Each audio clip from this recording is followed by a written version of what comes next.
Camper Titania, and today we have a review of the HTC Incredible S. This device is being released soon in the US as the Incredible 2 on Verizon. It's been available in Europe as the Incredible S since February. So without any further ado, let's get into the device. The device is more of a mid-range handset, but it's at the very top of the mid-range, and it is an HTC Sense device running Android 2.2 Froyo. It will get an upgrade to Gingerbread soon.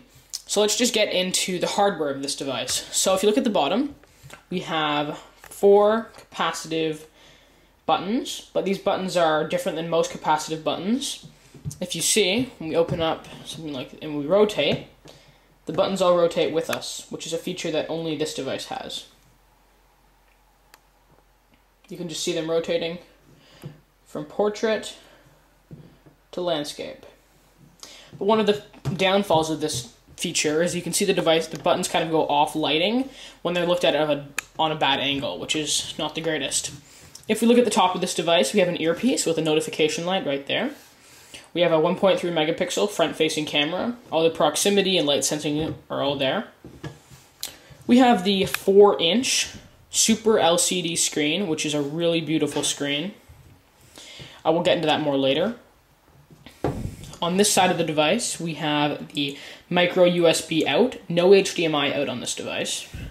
We have the volume rocker, but the volume rocker on this device is not very tactile. When you're pressing it down, it doesn't press down enough. It doesn't give a very good response, so that it's not the best volume rocker, but it still gets the job done.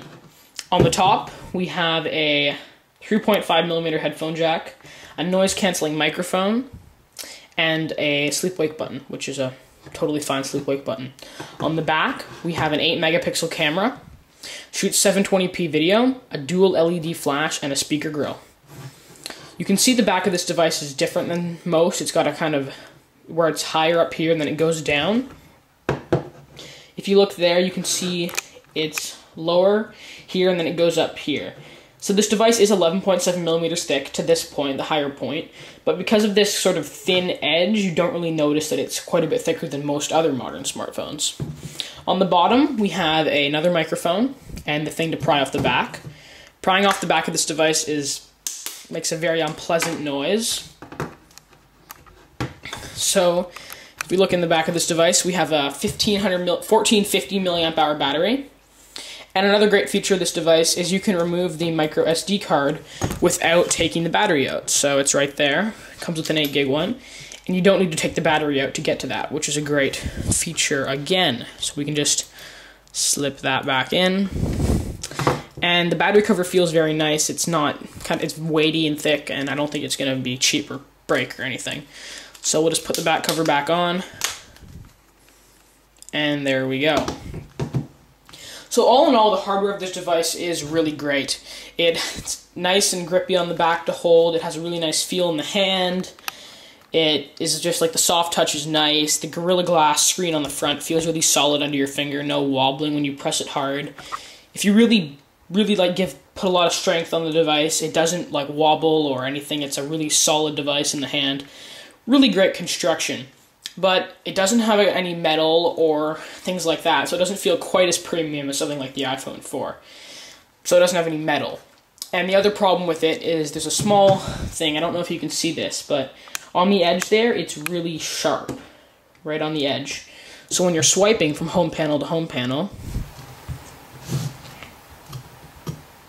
you can hear that little noise.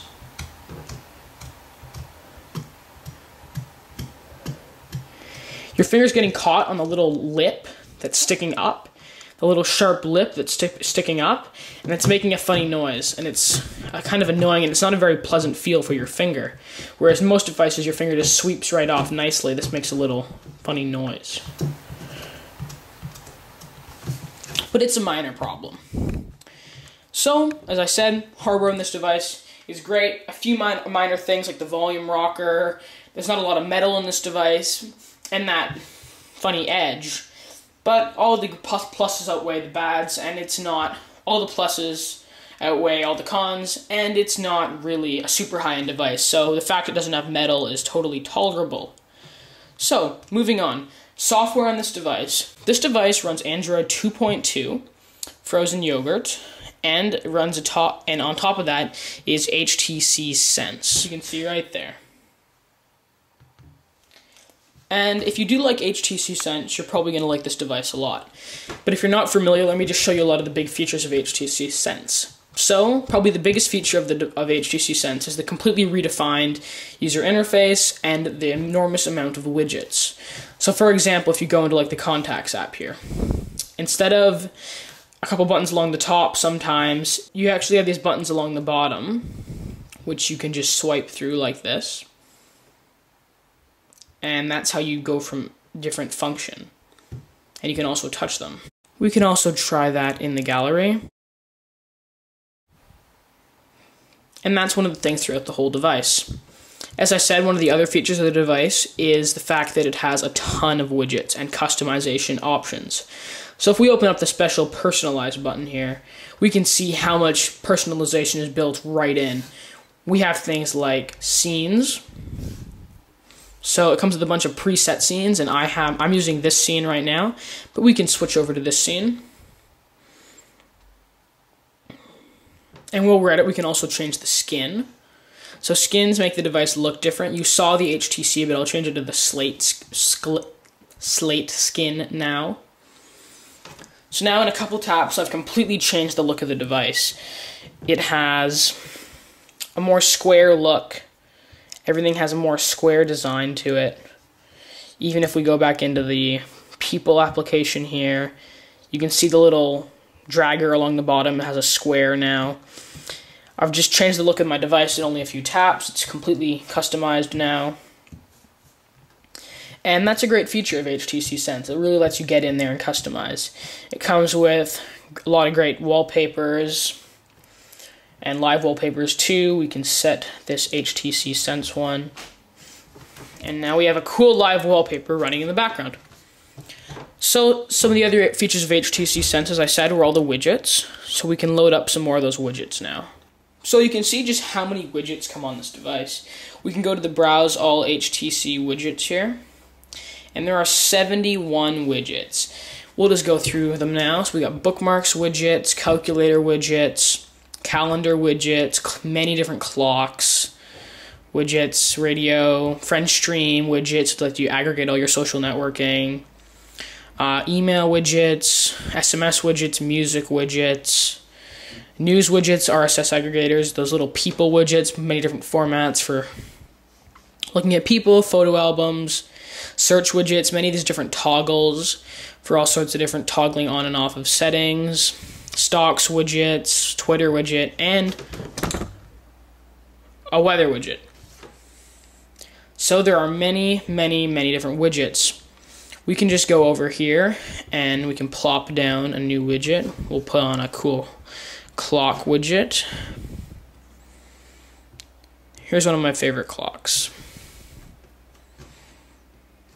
So you can see right through it, and that's a pretty cool widget. I've also got this Twitter widget here, which is great. I've got the classic clock on the main screen. I've got this calendar widget where you can touch to go to any date. I've got this bookmarks widget, which is a little bit laggy, and also the device does get a little bit laggy at sometimes doing other things. So those are the big features of HTC Sense: the widgets, the customized interface, and we can just check out the browser now. We'll just load up engadget.com, and we'll just go to the full version of the site. We are not on Wi-Fi. We are loading this over Bell's HSPA network. So the browser is pretty fast. It's pretty comparable to all other Android devices, which is not quite as good as the iPhone in my opinion, but it's still pretty good. You can see we can scroll through, do some pinch to zoom. It does that auto formatting thing, which you either hate it or you love it. Personally, I really hate it, but if you like it to auto format your text for you, it's doing that. We can also see that I've got it set right now to, it does load Flash, and if you want to load a Flash thing, you can just click the little button and it will load that Flash segment. So there we go, it's loading the Flash segment. Flash video plays fine on this device, and all in all, the browser is pretty good. So what is the software like on this device? The software is really a mixed bag of things. It is HTC Sense. You like it or you don't. The software is also a bit laggy on this device sometimes, as you can see with this widget here, and a couple other things just randomly lag and crash sometimes, which is not the best experience. But all in all, considering it's only really a mid-range device at the top of the mid-range, it is a very good software experience, and HTC Sense does provide a lot of things that are to love. The widgets are the main one, and a bunch of the customization features that come built in for people that really want to make it their own personal device. So another thing on this device is the screen. The screen is absolutely brilliant. If we zoom in here, it is a super brilliant screen. It is a super LCD, and it is 840 by 480 resolution, so it's not QHD, but it is still a super beautiful screen. So moving on, what's my conclusion? What are my final thoughts on this device? My final thoughts on this device basically are, it's a good device, but here's some of the problems with it. HTC has already announced they will not be giving Sense 3.0 to this device, so you're stuck with Sense 2.0. You won't be getting the 3.0 version that's been shown off on the HTC Sensation and a couple other devices, so you're stuck with a dead end there. This device still doesn't have Gingerbread yet, but apparently that's rolling out as I speak. But I don't think it's going to get any more updates after Gingerbread, because I don't think HTC is going to retool I don't know, like a version after Gingerbread for HTC Sense 2.0, because that doesn't make any sense, because they're not giving 3.0 to this device. So I think it's basically a dead end there. That's not very good. I don't think it's going to have a ton of hacking capabilities if you're into that kind of thing, because HTC has signed most of the bootloaders on this device, so you can't get any ROMs you want into it, so you're kind of at a dead end there. So you're just kind of in a weird place with this device, and that's my big gripe with it, is that you don't really have a good solution in terms of those sort of things. But it still is a very good device, and if you just want a good HTC Sense phone right now that you can really just pick up and use, then I definitely would recommend this device. It has a lot of the great things of a good device. It's got a good build quality, and it's fast, considering that it isn't a dual-core device. It feels nice in the hand, and it's just a good device all in all. So the pros of this device are, and the cons of this device are, so weigh your things, make your decisions. There's a bunch of new devices coming out this summer. The Sensation, we got the Galaxy S2 coming out, tons of competition. So make your decision, and this has been Tectania's review of the HTC Incredible S.